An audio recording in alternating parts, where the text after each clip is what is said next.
విషయాన్ని కూడా నేను చెప్తా ఉన్నాను. ఇక దీంతో పాటు ఇంకొక విషయం కూడా చెప్పాలి. 1 కోటి మంది మహిళలను కోటీశ్వరులు చేస్తామని చెప్పి పదే పదే పదే పదే ముఖ్యమంత్రి గారు చెప్తా ఉంటారు.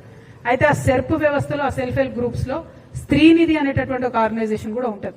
ఆ స్త్రీనిధి సపరేట్ గా మహిళల కోసం కోఆపరేటివ్ ఏర్పాటు చేసి 2011లో ఏర్పాటు చేశారు. అయితే అప్పటి నుండి ఇప్పటి వరకు ఈ స్త్రీనిధిని ఒక దయ్యం పట్టుకొని వెంటబడతా ఉన్నది. దాదాపుగా 14 years నుంచి ఒకటే ఒక వ్యక్తి, ఆయన పేరేంటిదంటే జి విద్యాసాగర్ రెడ్డి. ఈయన యాక్చువల్గా స్టేట్ ప్రాజెక్ట్ డైరెక్టర్ సెర్ప్కి జాయిన్ అయ్యాడు. కానీ ఆయనే సెల్ఫ్ డిక్లేర్డ్ మేనేజింగ్ డైరెక్టర్ అయిపోతాడు. ఆయన మేనేజింగ్ డైరెక్టర్గా 14 ఏళ్ల నుంచి కొనసాగుతుంది. 58 సంవత్సరాలు పైబడినటువంటి వ్యక్తిని కొనసాగించరాదని ఆర్బీఐ చెప్పినప్పటికీ కూడా ఆయన అట్లనే కొనసాగుతాడు. ఆయన ఎవరేమన్నారు.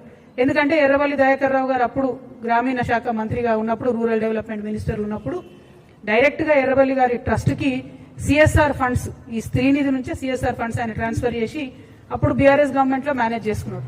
ఇప్పుడు కాంగ్రెస్ గవర్నమెంట్ లో కూడా అదే కొనసాగుతున్నది. కాంగ్రెస్ గవర్నమెంట్ లో కూడా అందరూ ఉద్యోగులు పదే పదే పదే కంప్లైంట్ చేస్తే కూడా ఒక ఎంక్వైరీ కమిషన్ వేసారు. దాని పేరు ఏంటంటే జీవో నంబర్ 523 ఎంక్వైరీ కమిషన్ వేసారు. ఇంతవరకు ఆ ఎంక్వైరీ కమిషన్ ఏమైందంటే సీతక్క గారు మాట్లాడతలేరు. నిన్న కూడా సీతక్క గారు ఈ విద్యాసాగర్ రెడ్డి అనేటువంటి పక్కన కూర్చోబెట్టుకొని మేము మహిళలను కోటీశ్వర్లు చేస్తామంటే ఈయన మింగుతున్నాడు అమ్మ పైసలన్నీ, ఈయన ఇబ్బంది పెడుతున్నాడు. అట్లా కాదు, దయచేసి ఆ వ్యక్తిని మొదలు తొలగించండి. ఎందుకంటే ఈయన ఏం చేస్తుండంటే ఆయన మొత్తం ప్యానల్ అందరినీ కూడా ఎగ్జిక్యూటివ్ డైరెక్టర్, ఈ డైరెక్టర్ అని చెప్పి లక్షలలో వాళ్ళకి జీతాలు ఇచ్చి ఎస్సీ ఎస్టీ బీసీ మహిళలందరినీ కూడా 737 మంది ఎంప్లాయీస్ ఉండే స్త్రీనిధిలో ఇప్పుడు 270 మంది మిగిలిరు. అందరినీ కూడా ఆయన తీసేసుకుంటూ వస్తున్నాడు. అన్ని రకాల రూల్స్ కూడా ఫ్లౌట్ అయిపోతా ఉన్నాయి. దీనికి ఖచ్చితంగా మీరు ఈ విద్యాసాగర్ రెడ్డి అనే వ్యక్తిని మీరు తొలగించాల్సిందే. ఆ స్త్రీనిధిలో జరుగుతున్నటువంటి అక్రమాలను ఖచ్చితంగా బయట పెట్టాల్సిందే. 523 జీవో ఎంక్వైరీ ఏమైందో కూడా సీతక్క గారు చెప్పాల్సిందే.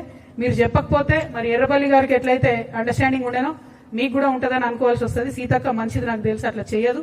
కాబట్టి తొందరగా విద్యాసాగర్ రెడ్డిని తొలగిస్తారని చెప్పి నేను మనస్ఫూర్తిగా నమ్ముతా ఉన్నాను. ఇక చివరి విషయానికి వస్తే